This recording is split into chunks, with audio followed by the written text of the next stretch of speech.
राजा इंद्र को वध करने के लिए दिति का व्रत, और वो व्रत का नाम है पुंसवन व्रत। अभी हम आगे देखेंगे अभी कि किस प्रकार दिति इस व्रत का अनुष्ठान कर रही है।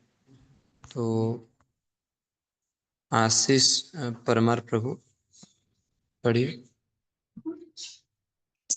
हरे कृष्ण प्रभु, दंडवत प्रणाम। हाँ प्रभु बोलिए। अध्याय 19, पुंसवन व्रत का अनुष्ठान। इस अध्याय में बताया गया है कि कश्यप की पत्नी दिति ने किस प्रकार कश्यप मुनि की भक्ति संबंधी उपदेशों को कार्य रूप में परिणित किया। अग्रहायण नवंबर दिसंबर मास के शुक्ल पक्ष की प्रतिपदा को प्रत्येक स्त्री को चाहिए कि वह दिति के चरण चिन्हों का अनुसरण करती हुई अपने पति के उपदेशों का पालन करती हुई इस पुष्पवंत व्रत को प्रारंभ करे। प्रातःकाल हाथ मुंह धोकर नहाकर पवित्र होकर वह मरुतों के जन्म रहस्यों के बारे में सुने, फिर श्वेत वस्त्र धारण करके और समुचित अलंकरणों से आभूषित होकर कलेवा करने के पूर्व भगवान श्री विष्णु तथा उनकी पत्नी माता लक्ष्मी की पूजा करे और भगवान श्री विष्णु की कृपा, धैर्य, शक्ति, महानता तथा अन्य गुणों की महिमा तथा साथ ही समस्त वरों को देने के लिए स्तुति करे। वे सभी वर प्रदान कर सकते हैं। पूजा की समस्त सामग्रियां यथा आभूषण, यज्ञोपवित्र, सुगंध, पुष्प, अगरु तथा श्री भगवान के पांव, हाथ तथा मुख के प्रक्षालन के लिए जल आदि भेंट करने के बाद श्री भगवान का इस मंत्र के साथ आह्वान करें। ओम नमो भगवते महापुरुषाय महानुभाव महाविभूत विभूतपते स माँ विभूति बिरलियम उपराहिमी। तब अग्नि में 12 बार आहुतियां दे और इस मंत्र का उच्चारण करें। ओम नमो भगवते महापुरुषाय महाविभूति पते स्वाहा। इस मंत्र का 10 बार उच्चारण करते हुए नमस्कार करें। तब लक्ष्मी नारायण मंत्र का जप करे। यदि गर्भवती स्त्री या उसका पति इस भक्ति पूर्ण व्रत को नियम पूर्वक संपन्न करता है तो दोनों को फल प्राप्त होता है। इस विधि को 1 वर्ष तक चालू रखकर संयमशील पत्नी को चाहिए कि कार्तिक पूर्णिमा को उपवास रखें। दूसरे दिन पति श्री भगवान की पूजा करे और फिर अच्छा अच्छा भोजन पकाकर ब्राह्मणों को प्रसाद वितरण करके उत्सव मनाए तथा ब्राह्मणों की अनुमति से पति पत्नी प्रसाद ग्रहण करे। पुंसवन वन व्रत के फल की महिमा बताते हुए यह अध्याय समाप्त हो जाता है। हरे कृष्ण। तो यहाँ पे सुखदेव गोस्वामी जो वर्णन कर रहे हैं, तो इसमें दो फायदा है। एक तो है कि जो दीति है उसके व्रत के माध्यम से उसका चेतना में परिवर्तन आएगा, और यदि मंत्र भूलभाल हो जाता है तो इंद्र का मित्र उत्पन्न हो जाएगा। तो इसमें हम आगे देखेंगे किस प्रकार इस व्रत को पालन करना चाहिए। व्रत का मुख्य लक्ष्य क्या है? भगवान विष्णु को खुश करना, संतुष्ट करना। श्रीराज उवाच व्रतं पुंसवनं ब्रह्मन् भवता यदुदीरितं तस्य वेदितुमिच्छामि येन विष्णुः प्रसीदति। शालिनी तोमर माता जी अनुवाद पढ़िए। हरे कृष्णा प्रभु जी, दंडवत प्रणाम। महाराज परीक्षित ने कहा, हे प्रभु, आप पुंसवन व्रत के संबंध में पहले ही बता चुके हैं। अब मैं इसके विषय में विस्तार से सुनना चाहता हूँ, क्योंकि मैं समझता हूँ कि इस व्रत का पालन करके भगवान विष्णु को प्रसन्न किया जा सकता है। हरे कृष्णा। हर व्रत का लक्ष्य है भगवान विष्णु को प्रसन्न करना। मैंने जस्ट काल यही पढ़ रहा था कि जैसे दुर्योधन के संपर्क में आ रहा था टॉपिक कि जैसे भगवान जैसे कई बार होते हैं ना अपत्य, जो पिताजी का पुत्र बनने के बाद भी पिताजी को रक्षा करने के लायक नहीं बनते। वो कैसे? ऐसा क्यों? क्योंकि भगवान विष्णु को जब श्राद्ध देते हैं तो यदि कोई भगवान विष्णु का शत्रु होगा, वो श्राद्ध को भगवान तो ग्रहण भी नहीं करेंगे। हाँ, तो इसीलिए व्रत का सबसे मुख्य उद्देश्य है भगवान विष्णु को प्रसन्न करना। और अभी कश्यप जानबूझ के इस व्रत को दिति को पालन करने के लिए बोल रहे हैं। श्री शुको उवाच शुक्ले मार्गशिरे पक्षे योषितो भर्तु अनुज्ञया आरभेत व्रतमिदं सार्वकामिकमादित निशम्य मरुतं जन्म ब्राह्मणानुमन्त्रच्च स्नात्वा शुक्लदति शुक्ले वसितालंगतांबरे पूज्य पूज्येत प्रातः सत्प्राक् भगवंतं श्रिया सह। सोनम माता जी अनुवाद पढ़िए।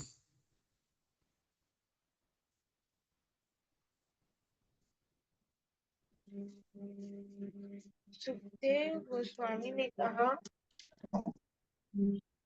स्त्री को चाहिए कि अगहन मास नवंबर दिसंबर के शुक्ल पक्ष की प्रतिपाद को अपने पति की अनुमति से इस नेमी नित्य भक्ति को तप के व्रत आगे सहित प्रारंभ करे, क्योंकि इससे सभी मनोकामनाएं पूरी हो सकती है। भगवान विष्णु की उपासना करने के पूर्व स्त्री को चाहिए कि वह मरुतों के जन्म की कथा को सुनने योग्य ब्राह्मणों के निर्देश अनुसार वह प्रातःकाल अपने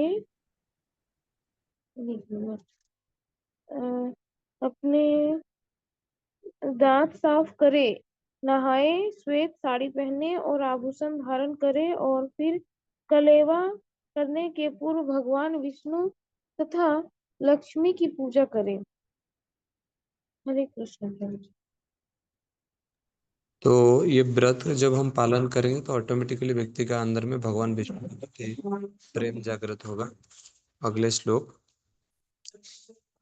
अलंग ते निरपेक्षाय पुण्य काम नमस्तु ते महाविभूता महाविभूति पतये नमः सकल सिद्धये। गायत्री लिंगवल माता जी अनुवाद पढ़िए। हरे कृष्ण प्रभु जी।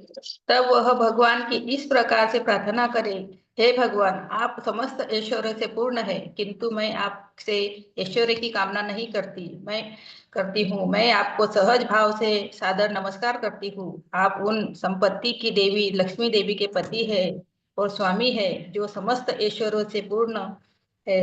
अतः आप समस्त योग के स्वामी है। मैं आपको केवल नमस्कार करती हूँ। हरे कृष्ण। तो भगवान जो हैं तो वो समस्त ऐश्वर्य के पति हैं। तो यहाँ पे वही बताया जा रहा है कि मैं भगवान को नमस्कार करता हूँ। तात्पर्य को जिसका पास बुक है ना, आरती माहेश्वरी माता जी आपके पास बुक है तो तात्पर्य पढ़िए थोड़ा सा। जी। 1 मिनट के अंदर विचार कर रहे हैं। तात्पर्य, भक्त जानता है कि पूर्ण पुरुषोत्तम भगवान की प्रशंसा किस प्रकार की जाए। ओम पूर्णमदः पूर्णमिदं पूर्णात् पूर्णमुदच्यते पूर्णस्य पूर्णमादाय पूर्णमेवावशिष्यते। श्री भगवान परिपूर्ण है और चूंकि वे सभी तरह से पूर्ण है, अतः उनसे होने वाले समस्त उद्भव, जैसे कि यह दृश्य जगत पूर्ण इकाई के रूप में परिपूर्ण है। पूर्ण से जो कुछ उत्पन्न होता है वह भी अपने आप में पूर्ण होता है। क्योंकि वे संपूर्ण है, अतः उनसे यद्यपि न जाने कितनी पूर्ण इकाइयां उद्भूत होती हैं, तो भी वे पूर्ण रहते हैं। इसलिए परमेश्वर की शरण में जाने की आवश्यकता होती है। भक्त की जो भी आवश्यकताएं होती है, पूर्ण पुरुषोत्तम भगवान उसकी पूर्ति करते हैं। तेषाम नित्याभियुक्तानाम योगक्षेमम वहाम्यहम्। इसलिए शुद्ध भक्त श्री भगवान से किसी वस्तु की याचना नहीं करेगा, वह केवल उन्हें नमस्कार करता है और भक्त द्वारा जो भी अर्पित किया जाता है, भले ही पत्रम पुष्पम फलम तोयम अर्थात पत्ती फल फूल या जल ही क्यों ना हो, श्री भगवान उसे स्वीकार करते हैं। किसी बनावटी प्रयास को करने की आवश्यकता नहीं रहती। उत्तम यही होता है कि सीधे साधे ढंग से जो भी प्राप्त हो सके उसे श्री भगवान को आदर भाव से नमस्कार पूर्वक अर्पित किया जाए। श्री भगवान अपने भक्तों को समस्त ऐश्वर्य प्रदान करने में पूर्णतः सक्षम है। हरे कृष्णा। तो भगवान सभी इच्छा को पूरा, जैसे भगवान आवाज आ रहा है मेरा? जी प्रभु जी आ रहा है।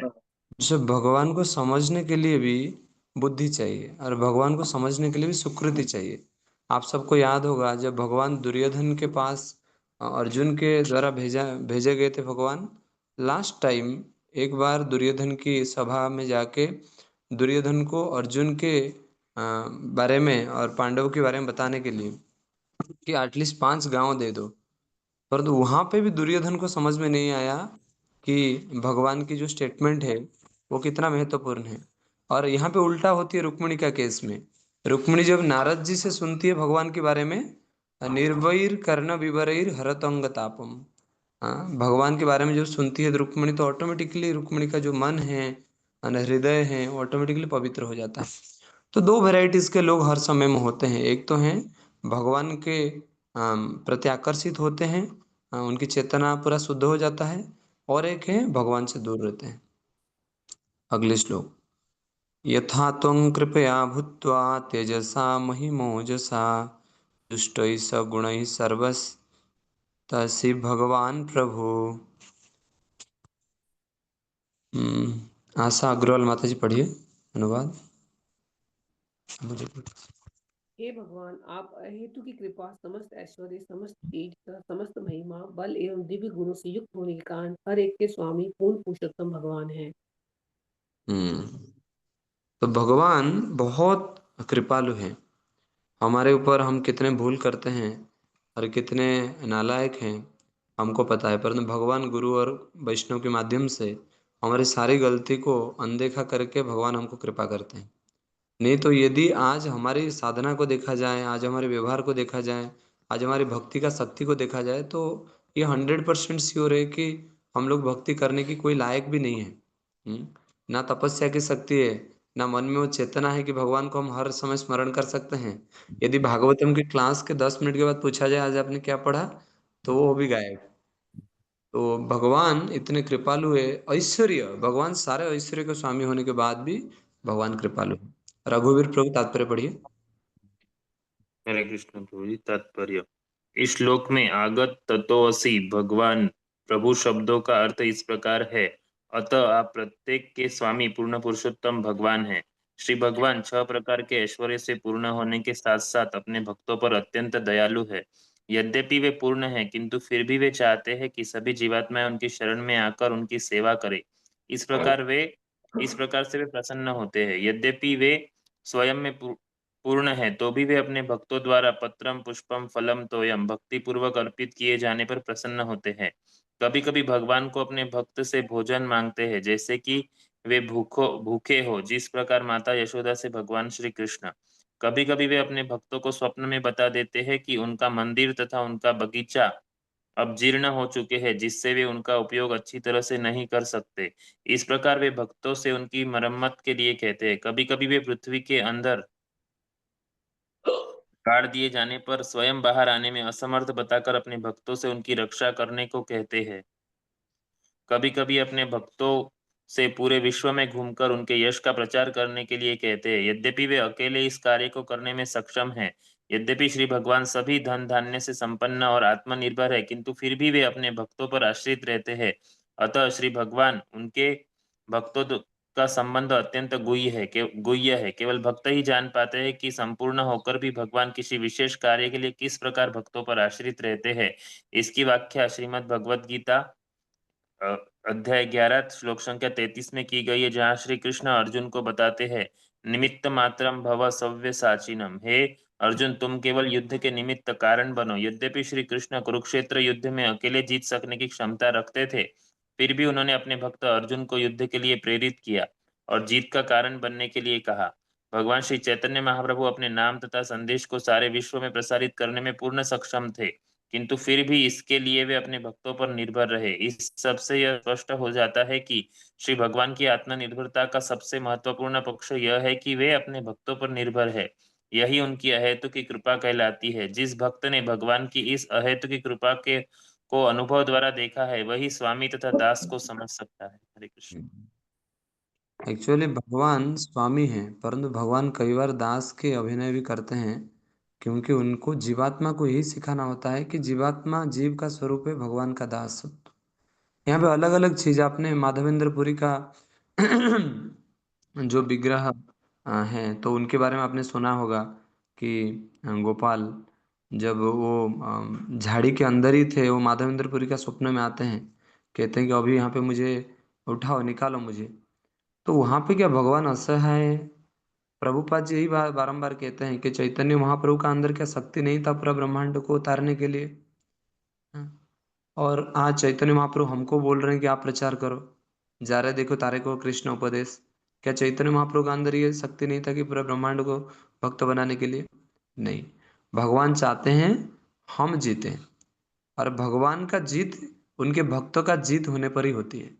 हाँ, इसीलिए मैंने जस्ट कुछ दिन पहले एक तात्पर्य पढ़ रहा था, वहाँ पे कहते हैं कि भगवान को यदि विजयी बनाना है ना, तो हमको हर एक व्यक्ति को भगवान के बारे में प्रचार करना होगा। तो भगवान असहाय नहीं है। भगवान क्या कहते हैं कि बिना शक्ति वाले नहीं है, भगवान सर्वशक्तिमान है। परंतु उसके बाद भी यदि भगवान उनके भक्तों को बढ़ाना चाहते हैं, उनके भक्तों को मौका देना चाहते हैं, वो उनकी परम दया की कृपा के सागर है, इसका परिचय है। अगले श्लोक। विष्णुपत्नी महामाये महापुरुष लक्षणे प्रीतो मा महाभागो लोकोमार्तनमस्तुते। प्रमोदानंद कृष्ण प्रभु जी, अनुवाद पढ़िए। हरे कृष्ण। भगवान विष्णु को समुचित नमस्कार करने के बाद भक्तों को चाहिए कि वे धन धान्य की देवी लक्ष्मी माता को सादर नमस्कार करें और इस प्रकार से प्रार्थना करें, हे विष्णु पत्नी, भगवान विष्णु की अतरंगा शक्ति, आप विष्णु के ही समान श्रेष्ठ हैं, क्योंकि आप में वे कुछ उनके सारे गुण तथा ऐश्वर्य निहित है। हे धन धान्य की देवी, आप मुझ पर कृपालु हो। हे जगन माता, मैं आपको सादर नमस्कार करता हूँ। हरे कृष्ण प्रभु, दंडवत। कई बार हम लोग भगवान को तो मानते हैं, परंतु भगवान की शक्ति को अवमानना करते हैं। तो हमको ये बारंबार याद रखना चाहिए कि लक्ष्मी और विष्णु दोनों एक प्रकार से एक ही हैं। तो यहाँ पे उस व्रत जो पुंसवन व्रत है, यहाँ पे लक्ष्मी देवी को भी प्रार्थना करने के लिए बोला जा रहा है। हरिप्रिया माता जी, तात्पर्य पढ़िए।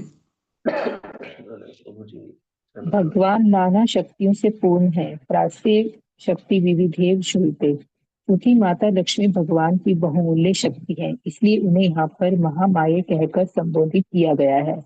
माया शब्द का अर्थ है शक्ति। भगवान विष्णु अपनी प्रमुख शक्ति के बिना सर्वत्र अपनी शक्ति का प्रदर्शन नहीं कर पाते। कहा गया है, शक्ति शक्तिमान अभेद। शक्ति तथा शक्तिमान एक ही है। अतः माता लक्ष्मी भगवान विष्णु की नित्य संगिनी है, वे दोनों निरंतर साथ रहते हैं। कोई भी भगवान विष्णु के बिना लक्ष्मी को अपने घर में नहीं रख सकता। यदि कोई ऐसा सोचे तो उसके लिए घातक होगा, क्योंकि भगवान की सेवा के बिना लक्ष्मी माया बन जाती है, किंतु भगवान विष्णु के संग वे निसंदेह पराशक्ति है। हरे कृष्ण। महामाया को भगवान के सेवा में लगाने से महामाया योग माया बन जाता है। तो यहाँ पे लक्ष्मी हो या फिर कोई भी ऐसे पदार्थ हो जो महामाया है, यदि आप भगवान की सेवा में उसको लगाएंगे तो धनम, यदि धनम भगवान की सेवा में लगेगा तो योग माया हो जाएगा। जन्म, यदि लोग आपसे जुड़े हैं, यदि आप उनको भगवान कृष्ण के सेवा में लगाओगे तो दैट विल बी योग माया। सुंदरीम कविता, यदि स्त्री है, गृहिणी है, सुंदरी है, तो उनको भी यदि भगवान की सेवा में लगाओगे तो ऑब्वियसली वो घर गोलक बन जाए। तो ये सिद्धांत है, जब हम इस जगत में रह रहे हैं, इस भौतिक जगत महामाया के अंडर में है, यदि हम इस महामाया को भगवान की सेवा में लगाएंगे तो उसको वो योगमाया में परिवर्तन हो जाएगा। ओम नमो भगवते महापुरुषाय महानुभावाय महाविभूतिपतये सह महाविभूतिभिर्बलिं मुपोहरामिति अनेन हरः मंत्रेण विष्णोर्वाहनार्ध विष्णुर्द्य उपर समन स्नान बास उपवित विभूषण गंध पुष्प धूप दीप उपहार आदि उपचरण सुसुमाहिता उपहारेत। अनुवाद पिंकी माता जी पढ़िए अनुवाद। हरे कृष्णा प्रभु जी, दंडवत प्रणाम। हे 6 ऐश्वर्यों से युक्त भगवान विष्णु, आप सर्वश्रेष्ठ भोक्ता एवं सर्वशक्तिमान हैं। हे माता लक्ष्मी के पति, मैं विश्वक्सेन जैसे पार्षदों की संगति में रहने वाले आपको सादर नमस्कार करता हूँ। मैं आपको समस्त पूजा सामग्री अर्पित करता हूँ। मनुष्य को चाहिए कि प्रतिदिन अत्यंत मनोयोग से भगवान विष्णु की पूजा यथा उनके हाथ पांव तथा मुख धोने के लिए और स्नान के लिए जल इत्यादि पूजा सामग्रियों से पूजा करते हुए इस मंत्र का उच्चारण करे। उसे चाहिए कि उन्हें वस्त्र, उपवीत, आभूषण, सुगंधी, पुष्प, अगरू तथा दीपक अर्पित करे। तात्पर्य पढ़िए माता जी। तात्पर्य, यह मंत्र अत्यंत महत्वपूर्ण है। श्री विग्रह की पूजा करने वाले प्रत्येक व्यक्ति को उपयुक्त मंत्र का जप करना चाहिए। हरे कृष्ण। ऊपर हविः शेषं च जुहुयाद नले द्वादश आहुति। ओं नमो भगवते महापुरुषाय महाविभूतिपतये स्वाहेति। मोना माता जी अनुवाद पढ़िए। हरे कृष्ण प्रभु जी। सुखदेव गोस्वामी ने कहा, उपयुक्त समस्त पूजा सामग्री से भगवान की पूजा करने के बाद मनुष्य को चाहिए कि वह ओम नमो भगवते महापुरुषाय विभूति पतये स्वाहा इस मंत्र का जप करे और पवित्र अग्नि से में बाहर 12 बार घी की आहुतियां दे। हरे कृष्ण। ये सारी प्रक्रिया है, परंतु ये प्रक्रिया बिना प्रार्थना के अधूरा है। हमारे हरे कृष्ण महामंत्र जब हम जप करते हैं, ये हरे कृष्ण महामंत्र एक प्रक्रिया हो जाएगा। इसलिए बोलते हैं कि बहु जन्म करी यदि श्रवण कीर्तन तबु ना पाइब कृष्ण पदे प्रेमधन। कृष्ण का चरण में यदि प्रेम को प्राप्त करना है तो हम सभी को हमारी जो प्रक्रिया में प्रार्थना को जोड़ना होगा। जब तक प्रार्थना जुड़ेगी नहीं तब तक वो प्रक्रिया कर्मकांड बन जाएगा। श्रियं विष्णुं च वरदा अवाशीषं प्रभावो बुभौ भक्त्या समुज्जयत नित्यं यदि इच्छत सर्वसंपदा। यदि किसी को समस्त ऐश्वर्यों की चाहत है तो उसका कर्तव्य है कि प्रतिदिन भगवान विष्णु की पूजा उनकी पत्नी लक्ष्मी सहित करे। उसे परम आदर से उपयुक्त विधि से उनकी पूजा करनी चाहिए। भगवान विष्णु तथा ऐश्वर्य की देवी का अत्यंत शक्तिशाली संयोग है। वे समस्त वरों को देने वाले हैं तथा समस्त सौभाग्य के स्रोत हैं। अतः हर एक का कर्तव्य है कि लक्ष्मी नारायण की पूजा करे। मेठी राजीव प्रभु तात्पर्य पढ़िए। तात्पर्य, लक्ष्मी नारायण अर्थात भगवान विष्णु तथा माता लक्ष्मी सबों के हृदय में सदैव विराजमान रहते हैं। ईश्वरः सर्वभूतानां हृदयेषु अर्जुन तिष्ठति। किंतु अभक्त लोग ये नहीं समझते कि भगवान विष्णु अपनी प्रेयसी लक्ष्मी के साथ सबों के हृदयों में स्थित हैं, अतः उन्हें विष्णु का ऐश्वर्य प्राप्त नहीं होता। पाखंडी लोग कभी कभी दरिद्र मनुष्य को दरिद्र नारायण कहकर पुकारते हैं, यह अत्यंत अवैज्ञानिक है। भगवान विष्णु तथा लक्ष्मी सदैव प्रत्येक व्यक्ति के हृदय में स्थित रहते हैं, विशेष रूप से उनके हृदय में जो दरिद्र नहीं है। लेकिन इसका अर्थ यह नहीं है कि प्रत्येक व्यक्ति नारायण है। नारायण के प्रसंग में इस शब्द का व्यवहार अत्यंत कुत्सित है। भगवान कभी दरिद्र नहीं बनते, अतः वह कभी दरिद्र नारायण नहीं कहे जा सकते। वह तो सबों के हृदय में विद्यमान है, किंतु वह न तो दरिद्र हैं न धनी। केवल ऐसे धूर्त लोग जो नारायण के ऐश्वर्य को नहीं जानते उन पर दरिद्रता का आघात पहुंचाने का प्रयास करते हैं। हरे कृष्ण। तो भगवान के संबंध में सही ज्ञान ना होने से कई बार भगवान को दरिद्र नारायण बोला जाता है। एक्चुअली भौतिक जगत का एक नेचर है। जैसे कोई काणा व्यक्ति होगा उसका नाम है सुलोचन। हाँ, कोई पूरा गरीब होगा उसका नाम है धनी। हमारा गांव में एक व्यक्ति का नाम है धनी। तो अलग अलग नाम, परंतु उस नाम का कोई भी मूल्य नहीं है इस भौतिक जगत में। परंतु भगवान का नाम और भगवान में कोई भी अंतर नहीं है। इसीलिए प्रभुपाद यहाँ पे बता रहे हैं कि भगवान कभी दरिद्र नहीं हो सकते हैं, वो तो लक्ष्मी का पति है।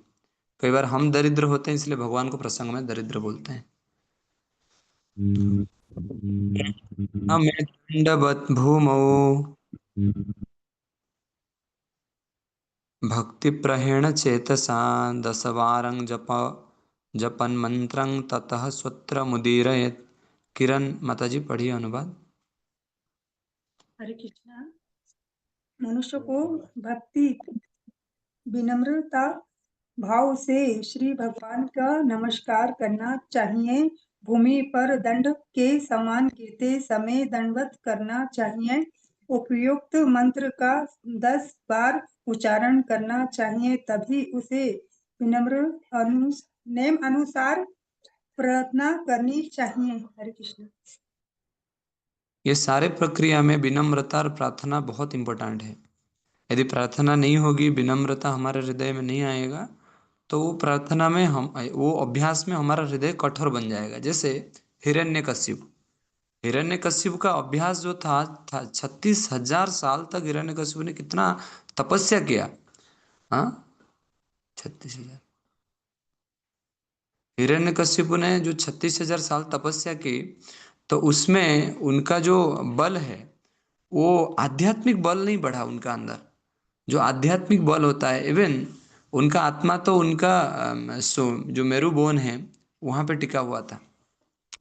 तो कहने की तात्पर्य क्या है कि जहाँ पे भगवान विष्णु को और कृष्ण को प्रसन्न करने की इच्छा ना हो, वहीं पे हमारा भौतिक शक्ति बढ़ता है, आध्यात्मिक शक्ति का कोई भी वृद्धि नहीं होता। आध्यात्मिक शक्ति वृद्धि होगी तो उसमें दो परिवर्तन आएगा।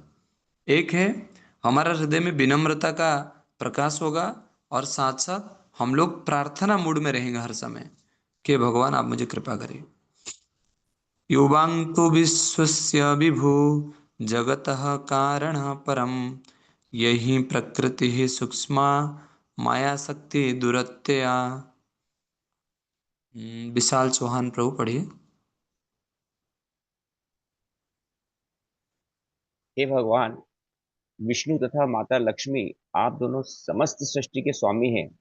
आप में इस तो मुझे ऊपर करना पड़ेगा। सृष्टि के कारण आप ही हैं। माता लक्ष्मी को समझ पाना अत्यंत कठिन है, क्योंकि वे इतनी शक्तिशाली हैं कि उनकी शक्ति की सीमा का पार पाना कठिन है। माता लक्ष्मी को भौतिक जगत में बहिरंगा शक्ति के रूप में अंकित किया जाता है, परंतु वास्तव में वे सदैव ईश्वर की अंतरंगा शक्ति है। हरे कृष्ण। धन्यवाद प्रणाम। तो अहम सर्वस्व प्रभव, भगवान की जो अंतरंगा शक्ति है वो अंतरंगा शक्ति बहिरंगा शक्ति के सोर्स हैं, हाँ, स्रोत हैं। तो यहाँ पे जो जिस प्रकार से, जैसे दुर्गा देवी बहिरंगा शक्ति के रूप में भगवान की सेवा करती है, परंतु वही दुर्गा देवी भक्तों के लिए बड़े सहायक होते हैं, है ना। जब भक्त प्रार्थना करते हैं कृपया मुझे आप भगवान कृष्ण की भक्ति दीजिए, तो दुर्गा देवी उनको कृष्ण की भक्ति देती है। परंतु जब कोई भौतिक व्यक्ति जाके भौतिक चीज मांगते हैं तो दुर्गा देवी उनको भौतिक चीज देते हैं। तस्या अधिस्वर साक्षात त्वमेव पुरुषः पर, त्वं सर्वयज्ञ यज्ञेयं क्रियेयं फल भोग भवान। धर्मपाल प्रभु अनुवाद पढ़िए। हरे कृष्ण प्रभु जी, दंडवत प्रणाम। हे ईश्वर,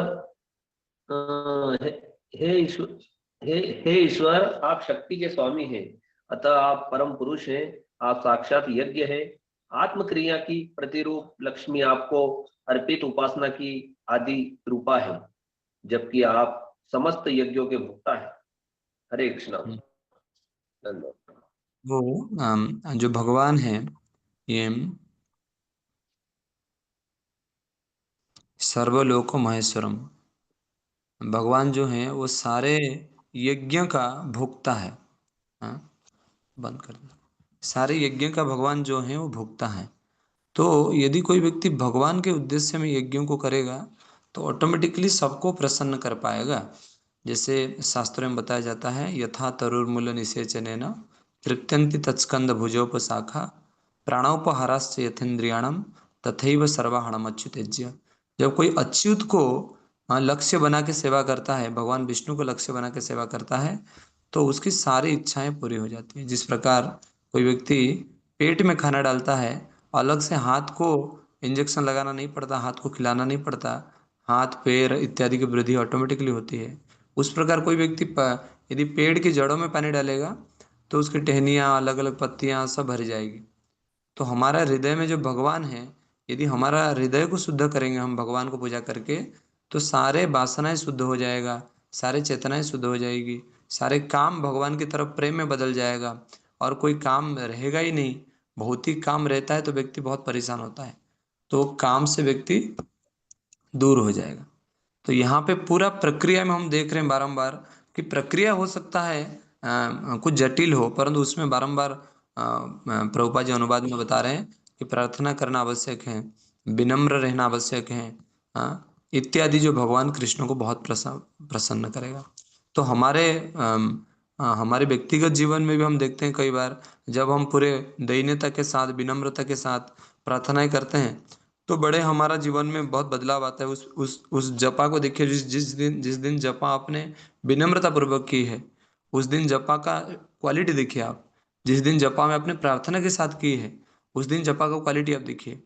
और बारंबार एक दिन आपको स्मरण होगा, जो दिन आप बहुत सीरियस होते हैं, गंभीर होते हैं भक्ति में, कितना दया की भावना आता है, कितना करुणा की भावना आता है। लगता है कि यार मैं इतना अच्छा भक्त बन गया क्या, हाँ? परंतु 2 दिन के बाद वो गायब हो जाता है, क्योंकि हमारा स्टाइल वही है। हाँ, भगवान बताते हैं ना कि स्मरण करो मुझे। भगवान इसीलिए पूरा गीता में स्मरण स्मरण स्मरण स्मरण के बारे में बता रहे हैं, क्योंकि हम लोग, हाँ, क्या बोलते होंगे, भूले पाटी हैं। हाँ, कि जो भी हमको दे दें, हम प्रमाण करके दिखा दें कि हम भूल जाएंगे। भगवान आप कुछ भी मुझे करा दो, भक्तों का साथ दे दो। कल मैं वही सोच रहा था, कृष्ण कीर्तन, कृष्ण कृष्ण प्रभु का घर में हम लोग कीर्तन कर रहे थे ना, कितने बड़े हम लोग, करीब 40 लोग थे। मैं यही बारंबार सोच रहा था कि भगवान कितना दयालु है। मैंने मांगा था, प्रभु आपका भक्ति चाहिए मुझे। उन्होंने भक्ति नहीं दी, उन्होंने भक्तों को दिए। हाँ, उन्होंने भक्तों को भी दिए, उन्होंने कीर्तन को भी दिया, उन्होंने कीर्तन को भी दिए, और कीर्तन में उन्होंने गुरु महाराज को भी दिए। तो कृष्ण कितना प्रयास कर रहे हैं कि एक, चैंटिंग कर, कृष्ण कितना प्रयास कर रहे हैं कि एक व्यक्ति को भगवत धाम लेने के लिए। परंतु वहीं पे जब जीवात्मा एसोसिएशन में नहीं रहता, संग संग में नहीं रहता, तो ऑटोमेटिकली वो जीवात्मा के अंदर भक्ति का प्रवाह नहीं होता, बंध जाएगा, वो रुक जाएगा भक्ति का प्रवाह। यदि गलत एसोसिएशन होगा तो भक्ति रुक जाएगी। तो हमको बारंबार यही स्मरण करना चाहिए। हाथ पैर पैरालिसिस हो जाएगा, चलेगा। चेतना और मन पैरालिसिस हो जाएगा, नहीं चलेगा। यदि मन एक बार पैरालिसिस हो जाएगा ना, तो व्यक्ति उठ नहीं सकता। तो इसलिए बारंबार खुद को उठाना है। उत्तिष्ठ जागृत प्राप्त्य वरांग निबद्धते सुरस्य धारम निशत दुरत्या दुर्गम पथस्तस्य कवय बदंती। कि ये पथ जो है, ये पथ सारे विद्वान लोग कहते हैं, ये पथ दुर्गम का पथ है। इस पथ में उठो, जागो, अपने लक्ष्य को प्राप्त करो। अच्छा, यदि लक्ष्य में थोड़ा सा गड़बड़ी हुई ना, जैसे नाई को रेजर में ब्लड साफ करते हैं ना, मूंछ दाढ़ी वगैरह, थोड़ा सा गड़बड़ी हुई तो ब्लड निकल जाएगा। तो हमारा भक्ति जीवन में हम थोड़ा सा गड़बड़ी करेंगे, ब्लड नहीं निकलेगा। हाँ, धीरे धीरे हमारा चेतना गायब हो जाएगी, हमारा प्रार्थना करने की स्टाइल गायब हो जाएगा, हमारा विनम्रता गायब हो जाएगी, हमारी श्रद्धा गायब हो जाएगी। और जब ये सब गायब हो जाएगा तो एक दिन मंदिर गायब हो जाएगी, एक दिन 16 माला गायब हो जाएगा, एक दिन हमारा हमारा सब कुछ गायब। तो बेसिकली फॉल डाउन धीरे धीरे होता है, पर व्यक्ति को बाद में जाकर दिखता है। तो मेरा आप सभी से प्रार्थना है कि हमको आज जो क्लासेस हैं, बेसिकली हमने यही सीखा कि कैसे हम विनम्र रह के भगवान की भक्ति कर सकें, और वो विनम्रता प्रार्थना के साथ होनी चाहिए। देन धीरे धीरे हमारे भक्ति में हम आगे बढ़े। श्रील प्रभुपाद की। किसका कोई प्रश्न है? हरे कृष्ण वसंत। प्रभु। Yes, प्रभु। हरे कृष्णा प्रभु जी, धन्यवाद, प्रणाम। थैंक यू सो मच प्रभु जी। मुझे मेरा प्रश्न विनम्रता से ही लेकर के है। मेरे पिताजी वेद से आचार्य किए हुए हैं, लेकिन थोड़ा हमको ऐसा लगा कि कहीं ना कहीं मैं विनम्रता को वो खो रहा हूँ। मतलब थोड़ा सा मुझे इससे जानना था, 2 चीजों को लेकर के। कि एक तो मेरा प्रश्न यही है कि कभी कभी हम ये देखते हैं कि वास्तविक में हम लोग प्रयास कर रहे हैं कि जो इस्कॉन है वो शास्त्र को पूरा पूरा अच्छी रीति से फॉलो करते हैं, जो श्रील प्रभुपाद जी और हमारे पूर्ववर्ती आचार्य ने स्टेब्लिश करके गए। और जब जो बाहर के लोग हैं उन्हें लगता है कि हम शास्त्र फॉलो कर रहे हैं, हम लोग नहीं कर रहे हैं। तो फिर हमें बहुत दुख होता है कि और अंदर से थोड़ा क्रोध भी आता है। तो एक तो इस तरह की चीजों को कैसे डील करना है। और इसी से लगा एक और प्रश्न था कि जो शादी जो है वो लोग रात में करते हैं, और अभी हम लोग दिन में करने वाले हैं, मैं अपने भांजे की शादी, तो उससे भी रिलेटेड हमको पूछना था प्रभु जी, इसको कैसे हम समझ सकते हैं और कैसे अपने पिताजी को समझा सकते हैं। हरे कृष्ण। देखो, 2 चीजें होती है प्रभु। एक तो हमारी जो परंपरा है, ये शिक्षागत परंपरा है, और ये वैष्णव परंपरा है। ये कर्मकांड की परंपरा नहीं है। तो कर्मकांड की परंपरा में बहुत सारी चीज ऐसी होगी, जैसे हमारा एकादशी कई बार एक दिन पहले होता है, एक दिन बाद में होता है। परंतु कर्मकांड में वो कर्मकांड की विधि के अनुसार उनका डेट्स आता है। हमको बस यही लक्ष्य रखना चाहिए, जैसे हम भगवान कृष्ण को प्रसन्न कर सकें, ये सबसे बड़ा चीज है। और भगवान कृष्ण को प्रसन्न करने के लिए हम हमारे पिताजी को दुखी नहीं करा सकते हैं। अच्छा, प्रहलाद महाराज ने हिरण्यकशिपु को ऊपर पढ़ के प्रचार नहीं किया, उनको बाध्य नहीं किया कि तुमको भगवान कृष्ण को मानना ही पड़ेगा। प्रहलाद महाराज ने रिक्वेस्ट, जब हिरण्यकशिपु ने पूछे, प्रचार की स्टाइल यही है कि हम कोई व्यक्ति को मजबूर ना कर दें कि वो व्यक्ति को फोर्सली भगवान कृष्ण को बोलना पड़ेगा, तुम कृष्ण कृष्ण बोलो। चैतन्य महाप्रभु यही करते थे कि उस व्यक्ति को इंस्पायर करते थे, उस व्यक्ति को रिक्वेस्ट करते थे कि आप भगवान कृष्ण के नाम लीजिए। और जैसे ही व्यक्ति एक बार भगवान कृष्ण के नाम लेता था तो चैतन्य महाप्रभु का प्रेम उस व्यक्ति के हृदय में ट्रांसफर हो जाता था। जैसे करंट ट्रांसफर होता है तो दोबारा बल्ब जलता है, तो उस प्रकार से ये जब ट्रांसफर होगा प्रेम, तो ऑटोमेटिकली व्यक्ति वैष्णव परंपरा को ग्रहण करने लगेगा। नहीं तो प्रभु वो क्या बोलते हैं, चैतन्य महाप्रभु को जब सार्वभौम भट्टाचार्य पूछे ना कि तुम मारे निमाई, तुम मायापुर के सबसे बड़े ब्राह्मण के बेटे हो, तो क्या कर्मकांड भूल गए? तो निमाई बोलते हैं कि वो कर्मकांड को मैंने गंगा में फेंक के आ गया।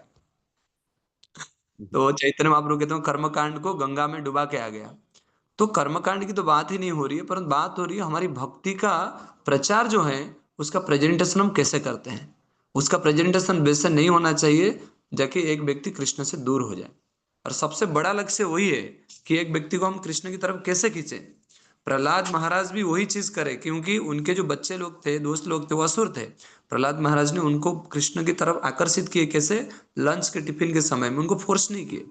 सांडामार्ग तो प्रहलाद को फोर्स किए पढ़ने के लिए, परंतु पढ़ा नहीं पाए। यहाँ पे प्रहलाद उनके दोस्त लोग को इंस्पायर करके उनको भक्त बना दिए। तो असुर को यदि भक्त बना जा सकता है तो फिर कर्मकांड तो बात ही अलग है।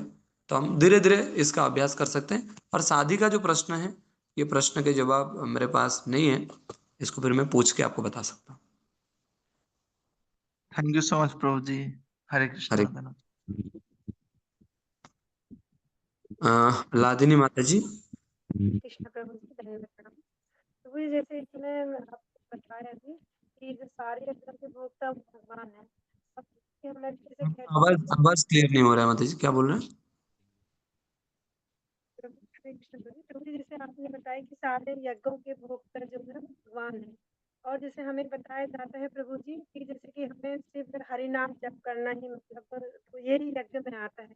और प्रभु जी, यहाँ जैसे दिया गया है इसमें श्लोक नंबर 1 में कि हमको 12 बार इस मंत्र का उच्चारण करके घी की आहुति देना है। तो यज्ञ का प्रभु जी, यज्ञ हमको करना चाहिए क्या घर में प्रभु जी? हाँ। ये पुंसवन यज्ञ को नहीं करना चाहिए। हाँ, आपको हरे कृष्ण महामंत्र मिल गया ना, वो सब कुछ है। अलग से फिर हमको कुछ करने की आवश्यकता ही नहीं है। अभी हरि का नाम पे विश्वास हमको बढ़ानी है, हमको और कोई मंत्र करने की आवश्यकता नहीं है। क्योंकि मैंने ये श्लोक इसलिए बोला ना लास्ट में, यथा तरुर्मूलन निषेचने। जब भगवान को हम भक्ति करते हैं ना, तो सब कुछ समाया जाता है उसमें, अलग से कुछ जरूरत। ये प्रक्रिया क्यों कश्यप ने दीति को दिए थे, याद है? क्योंकि दीति का मन चंचल था, दीति का मन अपवित्र था, और वो अभी उन मन को चेतना को सही करना चाहते हैं। परंतु हरे कृष्ण मंत्र तो कई गुना इससे ऊपर है माता जी। तो हरे कृष्ण महामंत्र में पूरा विश्वास होना चाहिए। आरती माता जी। हरे कृष्ण प्रभु जी, दंड प्रणाम। प्रभु जी, मेरा प्रश्न ना पिछली कुछ क्लासों से है और बहुत सारे प्रश्न है प्रभु जी। ये एक तो लास्ट अध्याय 17 में का है, उसमें पावर गाता है ना, तो ये पावर में भौतिक संसार बताया, पर मैं कहीं किसी अक्षर सुन रही थी कि प फ ब भ म, तो उसका प्रभु जी क्या एक्सप्लेनेशन है वो प फ ब भ म का? प मतलब है परिश्रम। हाँ। फ मतलब है फेण। फेण समझते हैं? परिश्रम करने के बाद जो फेण निकलता है ना, जी जी जी आपने वो बेल को देखा होगा। जी बेल जब मुंह से फेन निकलता है ना, बहुत बहुत माल बह लेता है, उसके बाद जो फेण निकलता है उसका मुंह से, फेण। भ मतलब भय। ब मतलब अ, ब में भूल, वृथा। वृथा शायद ऐसा है कि वो फेण वृथा परिश्रम से निकल रहा है। फिर मैं उसको क्लियरेंस आपको दूंगा। भ मतलब भय, हाँ? और म मतलब मृत्यु। हाँ। प फ ब भ म। आप पूरा लाइव देख लीजिए, आप कितना परिश्रम करने के बाद फेण निकल रहा है पूरा। प्रभु पूरा जी, ब फेण। से बल है, बल। हाँ, बस है। बल बल बल। बल प्रभु जी मतलब कौन सा? ब से बंधन, बंधन होता है। अच्छा, ब से बंधन। वो जो फेड़ है, वो फेड़ हमको बंधन से बांध देता है। हाँ। फिर भ मतलब है भय। वो बंधन जब रहता है ना, तो भय क्रिएट होता है। अच्छा, इस बंधन को मैं कैसे और रखूं। जैसे आज बुरा नहीं मानना कोई यहाँ पे, ये हमारे सभी के लिए है। कई बार हमारे आसक्ति हमारा बंधन है। वो आसक्ति कई बार हमारे बेटे हो सकते हैं, हमारे पैसा हो सकता है, हमारी पत्नी हो सकती है, हमारे पति हो सकते हैं, हमारे घर हो सकता है, हमारा धन हो सकता है। ये बंधन है। भ शब्द का अर्थ है भय, और म शब्द का अर्थ है मृत्यु। तो ये प वर्ग मतलब भौतिक संसार को कहा गया है प वर्ग। और अपवर्ग मतलब इसका उल्टा, जहाँ पे परिश्रम नहीं है, जहाँ पे फेड़ नहीं निकलेगा, जहाँ पे बंधन नहीं है, जहाँ पे भय नहीं है, और जहाँ पे मृत्यु नहीं है, ऐसा है। बहुत सुंदर तरीके से समझाया मुझे, थैंक यू प्रभु जी। और ये कुछ प्रश्न थे कृष्णेश्वर प्रभु जी की क्लास थी रामानुजाचार्य आचार्य पर, तो उससे पूछ सकती हूँ कि प्रभु जी बहुत सारे प्रश्न मैं काफी टाइम से कोशिश कर। आप मुझे पर्सनली मैसेज करना माता जी, हम लोग फिर मैं आपको फिर मोबाइल में, क्योंकि अभी 7:30 होने वाला है, हम जी लोग जी। ये करेंगे। हंसराज प्रभु। हरे कृष्णा धन्यवाद प्रभु प्रणाम। जी, दंडवत प्रणाम। प्रभु जी, विनम्रता और क्रोध ये दोनों एक ही पटरी पे है, मतलब सिमिलर चलते रहते हैं प्रभु जी। हाँ। अभी विनम्र तो हमको पता भी नहीं था प्रभु, क्रोध ही चल रहा था एक पटरी में। ये बात सही है। पटरी में अभी विनम्रता ऐड हुई है, तो क्रोध अभी कम हो जाएगा, विनम्रता की पटरी बढ़ती जाएगी। फिर धीरे धीरे विनम्रता रहेगी, सरलता आ जाएगी उस एक पटरी में, तो क्रोध गायब हो जाएगा। तो हमको अभ्यास में लगे रहना चाहिए प्रभु, और प्रचार करना चाहिए। प्रचार करेंगे, लोग हमको स्वीकार नहीं करेंगे ना, तो विनम्रता बढ़ेगी। लोग डरते हैं कि कल एक व्यक्ति मुझे कॉल किए थे, बोले कि मैं कैसे उनको समझाऊं, मुझे डर। वो डर नहीं लग रहा है, वो विनम्र नहीं है। विनम्र होते तो डर नहीं लगता कभी। अच्छा, जैसे अभी मुझे कुछ क्वेश्चन नहीं आ रहा है, मान लीजिए कुछ आंसर नहीं आ रहा है मुझे, तो क्या मुझे डरना चाहिए कि उसको ऐसा बोलना चाहिए कि मैं कल आपको पूछ के जवाब दूंगा? हाँ, ये सही, मैं कल आपको पूछ के जवाब दूंगा, ये ज्यादा बेटर है। बचपन में तो सभी लोग यही बताते, व्यासासन के ऊपर भी जो बैठा रहता है वो भी जी बताता है, जी। आंसर देता नहीं, वो बताता है कि मैं आपको हाँ पूछ के बताऊंगा। जी। विनम्रता का लक्षण क्या है? सरलता।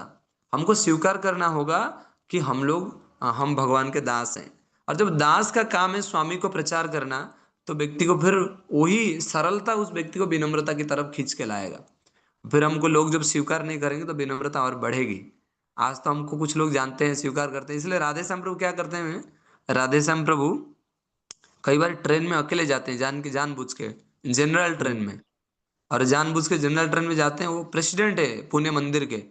जब जनरल ट्रेन में जाते हैं तो उनको खड़े रहने के लिए भी जगह नहीं रहता, तो उस परिस्थिति में बुक डिस्ट्रीब्यूशन करते हैं। और वो बाद ओ में भाई वो। देखते हैं ना, वो जो ज्ञान वो अर्जित करते हैं, ज्ञान पच जाता है पूरा। और जो लेक्चर देते हैं वो बताते हैं कि देखो मैं अभी ये जो बुक डिस्ट्रीब्यूशन किया, तो एक मंदिर का प्रेसिडेंट, सामने वाला व्यक्ति को तो पता ही नहीं मंदिर का प्रेसिडेंट है। हाँ। सही बात है। तो आज हंसराज प्रभु को 4 लोग जानते हैं घर में, पर तो हंसराज प्रभु जो मार्केट में जाएंगे 2 लोग से गाली सुन के आएंगे, तो पता चले कि सबसे बड़ा चीज है, जब हम बाहर में गाली सुनते हैं ना, हम कुछ नहीं बोल पाते। ठीक है, आप मुझे गाली दे रहे हैं, अभी गाली दे रहे हैं, प्लीज आप मंदिर आए, पर घर वाले गाली देते हैं तो हम क्रोधित हो जाते हैं।